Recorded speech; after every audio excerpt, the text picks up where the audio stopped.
Now, the mid-year budget update late last year showed that receipts to government coffers from resources exports have fallen massively because of the huge tumbles in the price of coal, iron ore and LNG, liquefied natural gas. These big hits to our national revenue, of course, have a negative impact on the budget, which brings us back to the need, according to the government, for tax reform and for economic growth to shift away from a reliance on resources to other parts of our economy. Now, these resource price falls are a disaster the government, of course, can't control. But just how bad will the hit to government revenue be from the huge drops in oil, coal and iron ore price? Well, I spoke a little earlier to Minister for Resources and Energy, Josh Frydenberg. Well, Helen, you're absolutely right. The world has seen a dramatic fall in commodity prices, a function of two things. Firstly, the slowdown in China and the decreased demand, but also the massive increase in supply that has occurred because of a record investment in the capacity, whether it's in iron ore, coal or in liquefied gas. Now, this Australian story is still a positive one. If you look at LNG exports, we'll overtake Qatar by 2019-2020 as the largest exporter of LNG in the world. So actually our gas exports and the income that we derive from that will substantially increase from where it is today because sheer volume will increase. Right, so but it is not going to be as much revenue as was first thought when all these projects got underway. It was something like, you know, if I remember, $70 billion was going to be the projected revenue in 2018. Now it's going to be a lot less than that, isn't it? Well, time will tell because, as you have already seen in the last week or so, the oil price has again moved slightly upwards, albeit off a low base. There are a lot of competing factors at play here when it comes to commodity prices. All right, but my question was, what's the hit to government revenue, to government coffers this financial year? Well, I'm not going to give you a crystal ball on that. As you know, we've downgraded our iron ore forecast going forward over time. As you know, the oil price has come down from $140 a barrel to around $30 a barrel, and the price of iron ore has come down from a height of $180 a tonne to, you know, around $40 a tonne. So those prices have come down. In my EFO, the Treasurer and the Finance Minister detailed the downgrade to forward projections, and it was a combination of not only commodity prices coming down but global growth forecasts not being as high as they were. But I mean, the message to your viewers tonight is that the Australian resources sector still has a very positive story to tell, and that's because there's been this huge investment in production capacity, which will mean volumes will increase. It's also because the urbanisation, the growing middle classes, the population growth in Asia will see an increased demand over time. And the story is not just about China, it's also increasingly about India and the ASEAN countries. And the other thing is that the Australian producers have got the benefits of economies of scale. So we have over 50% of the seaborne iron ore export market. 3/4 of the production of iron ore in Australia is in the bottom half of the global cost curve. And if you look at the innovative practices of Rio Tinto, BHP, Fortescue, I mean, they're leading the world with their automated drilling equipment and trucks and trains. So right, I'm still upbeat about our sector. Okay, I want to move on to really just single out LNG, liquefied natural gas. Now, Australia has invested billions, tens of billions of dollars, probably hundreds of $200 billion. Oh, 200 billion. 200 billion. In Gladstone in Queensland, in WA. Now, as you've been trying to point out, there is this global LNG oversupply. OPEC has gone, you know, halved or quartered thirded the price of oil, which the LNG price is linked to. Now, can you reassure Australians that even with a much lower oil or LNG price, that that national investment in all those LNG projects will pay off. Well, don't forget their company investments, not yes, government I understand that, investments. of I course. think that's important. But you get a benefit. We taxpayers through you get a benefit from that, and that's going to be massively reduced. Helen, you're absolutely right that we, as taxpayers, as a government, we are the beneficiaries of this record investment, whether it's in the Gladstone LNG projects or elsewhere around the country. There's been some $200 billion worth of investment between 2003 and 2014 in LNG projects, and Australia's two largest construction projects happen to be LNG projects. The Gorgon project, a $70 billion project in Western Australia, and the Ichthys $50 billion LNG project in Darwin.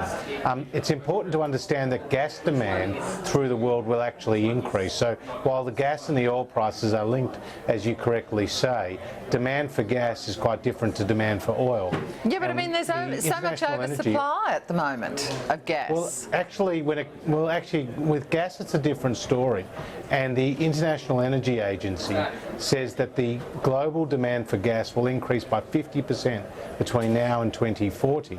And that's because it's a cleaner source of energy and there is growing demand for gas. So I'm confident that there will be strong markets for Australia's production of gas that's come out of this record investment we've seen over the last few years. The big Australian companies, a couple of them that are involved in this, Santos and Origin, now they've obviously had their problems in the last year. If they were to get to an unsustainable level, and I'm not suggesting they're there yet, could you see any grounds for government help or financial support for those companies? Oh, look, that's a hypothetical case that I'm not prepared to get into. They're both, strong companies. Of course, they've taken a hit on the stock exchanges as of late, but they've also rebounded somewhat in the last week or so. So I think let the market forces play out, but they are both good companies. All right, so you are saying to our viewers that you feel quite confident that the massive investment in LNG is going to pay off for Australia? Absolutely, and I'm very proud of the fact that we'll become the largest LNG exporter in the world. It's something that all Australians should be very proud of the fact. The other point here is that the Australian dollar, as the Reserve Bank Governor has said, acts as an automatic stabiliser at a time of more difficult economic periods. And the fact is, the Australian dollar, having gone from parity with the US dollar to around 70 cents today, is going to make our exports more competitive, and I think that's a factor at play too, which is a positive story for our country. Minister, it's great to have you here and to talk about those sorts of issues, but I do want to get to some of the issues of the day. Now, a rise in the GST, the Goods and Services Tax, is being much debated, but mainly the state premiers are running the arguments for the federal government. Do you support Mike Baird's proposed plan, which is really saying that it'll see the federal government get most of the increased revenue of some $32 billion for the first 3 years after a rise? You'd support that, wouldn't you? Look, I welcome the contributions of Mike Baird and Jay Weatherall and other state premiers to this debate because, as you know, the GST is a tax which the beneficiaries are the states, and it's our third largest tax in Australia after income tax and after company tax, producing more than $50 billion a year. And Scott Morrison has said that these contributions, whether from Labor or Liberal premiers, are welcome. And I think this debate is a long way to run, but at least we're having a healthy, full debate in Australia about the overall tax mix, because as Scott Morrison has pointed out, there's been an over-reliance on income tax here in Australia, and income tax as a proportion of the overall tax revenue take is the second highest in the OECD, and I think Australians need to understand that, because why would we enter into this debate about tax reform? Because we're interested about job creation and growth for the economy. But I mean, that's why we need to have a debate. We're not hearing actually much from the federal government about this possible GST rise. You're letting the state premiers, as I said, do most of the running so far. I mean, will the federal government go soft on a possible GST hike, which normally a tax hike should mean political death, shouldn't it? But will you go soft on it if public support for a rise in the GST to 15% doesn't improve from the current polling? And News Poll today says 54% don't support it. Well, Helen, you've got to go back to what the purpose of this debate is about, and it's about to strengthen the Australian economy. It's not about a revenue grab. In fact, we want to lower the overall tax burden. That's an important point to make. But what we're looking at is the overall tax mix. And there are great changes occurring in both the Australian and the global economies. Globalisation, of course, the digitalisation of commerce, and this is causing us to always reassess the most efficient and effective form of taxation and getting the tax mix right. And the GST is on the table as part of that. Malcolm Turnbull's made it very clear that we will be taking a package of tax reforms to the next election. More detail will come out over time, but I think this is a healthy debate that we are currently having. Can you explain exactly how spending that extra revenue raised from an increased GST on tax cuts to individuals, how does that actually grow the economy and nation build? Because at the end of the day, if you have a lower rate of personal income tax, there's a greater incentive there for you to work longer or to take a second job or whatever the case may be. And in that sense, lower taxes can actually produce a stimulus to the overall economy. But isn't there a danger that people could spend that extra revenue they get in their pockets, on perhaps just a television set? Could there be an argument that extra revenue should be invested in a sovereign wealth fund or to get rid of the deficit? Well, we already have a future fund, as you know, and that was accumulated during the very strong economic times that John Howard and Peter Costello presided over. Sure, but that's only for a specific purpose. That is for a specific purpose. I'm talking about another one. What would be wrong with that? Because, Helen, right now our priority is to bring the budget back into balance, and that is a difficult task at the moment with pressures on the revenue side, as you know, from the lower commodity prices we've talked about, pressures on the spending side because of the Labor legacy of the debt and deficit that they left. And so we've got a priority right now, which is to bring the budget back into balance. Once you start doing that, you can start paying off the debt, reduce the overall interest bill, which is an annual burden on the taxpayers, not just of today, but the taxpayers of tomorrow as well. Once you do that, then you can lock away money for future generations. Josh Frydenberg, a former minister in the Howard government, Amanda Vanstone, is publicly saying Tony Abbott should go and not sit on the backbench. And for that matter, also Bronwyn Bishop should. Do you support those sentiments?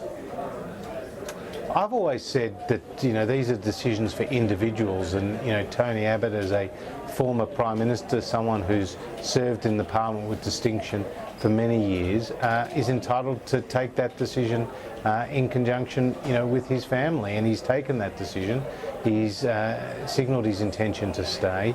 If he is supported by his local electorate, then that's absolutely his right to do so, and to stay in the Parliament where I'm sure he will continue to contribute to the debate. So Amanda's welcome to her view. I've just made mine clear. A number of my other colleagues have made have made their views also heard. Yeah, a number of your colleagues did make their view clear when they voted against him as leader. Do you think that the party does have to move on from that leader who many of your colleagues rejected? Well, there are two different issues there. I've absolutely said publicly we as a government and as a country need to move on, and Malcolm Turnbull's had a fantastic start. He's won the support not just of the party room in taking the leadership, but also of the country, and that's been reflected in recent polls.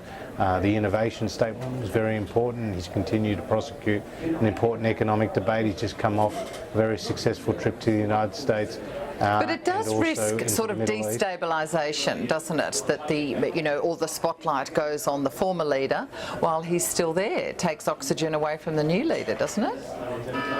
Well, I know many people in the media, Helen, whether it's on Sky News or in the print media, would like to beat these things up to grab another headline, but that's not what's preoccupying me as a minister in the Turnbull government, or my colleagues on the front bench and the back bench. All right, Josh Frydenberg, one final issue. The Turnbull government will give $5 billion in cheap loans to the Northern Australian Infrastructure Facility Board to dish out to projects in Northern Australia. Now, you are the minister for that area. Many are worried this will lead to funding white elephants or propping up uneconomic projects. Will you be able to direct those funds? No, I won't be. It's an independent board. It'll be made up with people who are experienced in finance and infrastructure and major projects. And it's an important part of the government's agenda for developing Australia's north. You see, Helen, we have a wonderful opportunity now where that part of our country, which is above the Tropic of Capricorn, parts of Western Australia, parts of Queensland, and we include all the Northern Territory, some 5% of Australia's population, but 40% of Australia's landmass, has an incredible opportunity to develop the agriculture, the tourism, the education. Yep, what about the possible white elephants, though? Well, these projects will be subject to rigorous analysis. By the way, these are not grants, they're concessional loans, and what the government is looking for, correct, and they're looking to partner with state and territory governments and the private sector. All right. And it's in communications infrastructure, energy infrastructure, transport infrastructure and water infrastructure. It's a very exciting time for Australia and the people in the north. Minister for Resources, Energy and Northern Australia, Josh Frydenberg, thanks for your time. Great to be with you, Helen.